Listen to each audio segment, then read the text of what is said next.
It's in the Kaliya Krishna story. And then Balaram speaks to Krishna. He says, he's looking at Krishna. Oh, he's actually watching Krishna dance on the hood. So the snakes, everyone else fainted and dying and entering the water. And Balaram is laughing. Balaram is the only one smiling. All the gopis have fainted, the coward boys have fainted, they died from drinking the poisoned waters.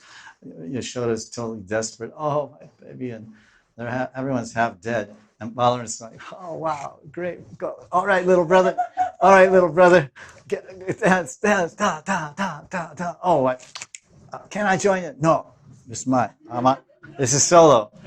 I'm on solo. Ta, ta, ta, ta. So, all right.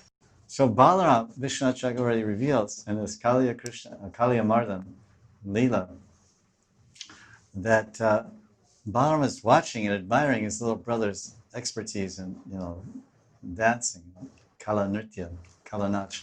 And when he starts thinking, he says, what is this, And this puny little water snake, this puny little water snake, Krishna is dancing on his hoods.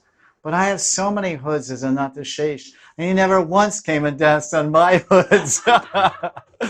So since we're having a little, Sarp Katha, so I thought I would expand the oceans of this story. And this is all Krishna's flute and his dancing. So Balaram is lamenting, oh, this lucky Kaliya. Krishna, I wonder how it feels that Krishna dances on your hoods. So this is the sweet, talk about humor. Our acharyas are also very humorous. This is a very funny point. If you have half a brain, or you're half awake when you read it. It's quite, and you see the whole thing and enter into the mood and feelings, and it's very anukulya for pure love of Krishna.